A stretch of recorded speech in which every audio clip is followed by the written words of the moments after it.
Not many animals have a name as fun to say as hippopotamus. I want a hippopotamus for Christmas sounds a lot more entertaining than I want a dog, a goat, or a cat for Christmas. The name hippopotamus means river horse, but of course they aren't horses. Hippopotamus comes from two Greek words, potamus meaning river, and hippos meaning horse, the order of which makes you wonder why the animal's not called potamus hippo. For whatever reason, the name hippopotamus stuck, and hippos have captivated people for thousands of years, and for good reasons. For one, hippos simply have a cute and funny look about them, kind of like a silly-looking pot-bellied pig, but tons bigger, literally.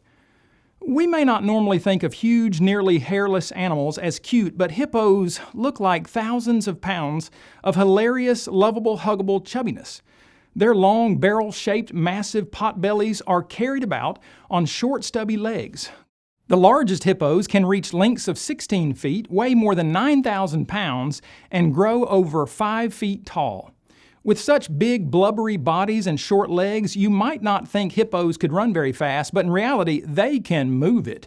Hippos can trot on their stumpy legs at 18 miles per hour over short distances. When angry, they can reach even higher speeds, outrunning most humans. Hippos love the water. As long as lakes and rivers are around, that's where they spend most of their time. But they don't actually swim. They can't even float. They sink down into the water, trot along the bottom, and push back up for air. Sounds fun. Amazingly, hippos often sleep underwater. But how do they breathe? According to scientists, hippos are equipped with a subconscious reflex which causes them to automatically push themselves up to the surface for air at least every 5 minutes.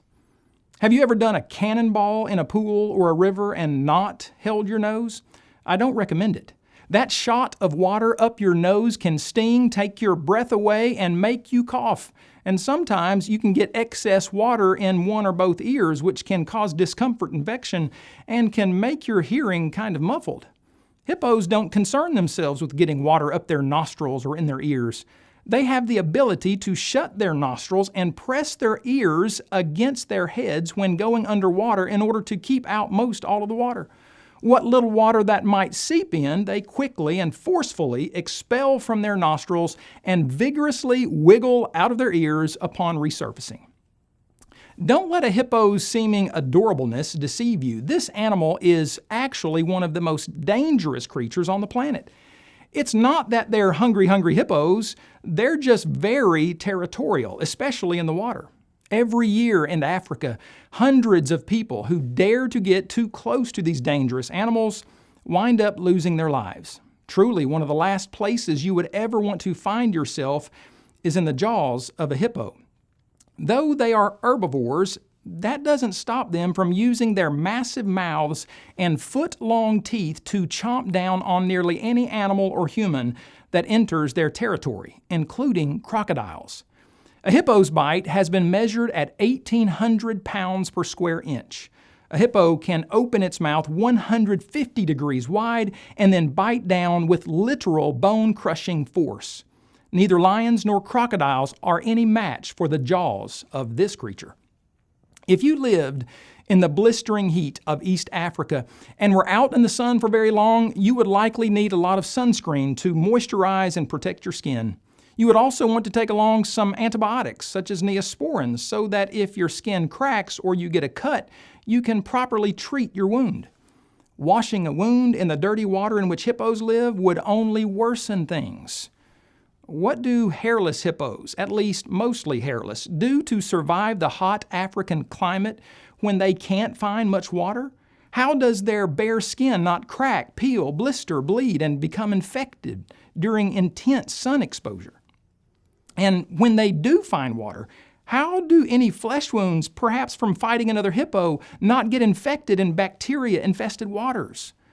Amazingly, these creatures have their very own built-in moisturizing antiseptic skin ointment factories. We're not talking about merely sweating salty water, which is cool enough and literally cools us off. Hippos produce and secrete a thick, oily fluid from special glands in their skin. The fluid is not mere sweat.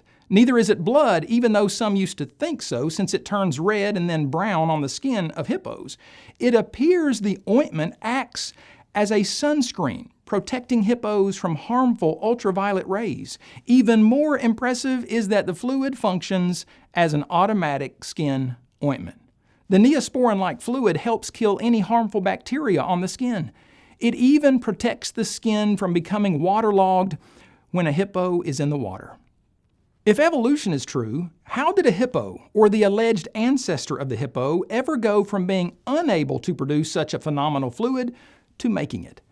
Does an animal just will such a thing to happen? Could you, if you wanted to produce your own neosporin? Do you really think our descendants could? The idea that hippos evolved this unique ability or any other doesn't make good sense. Design like that found in the hippo logically demands an amazing designer.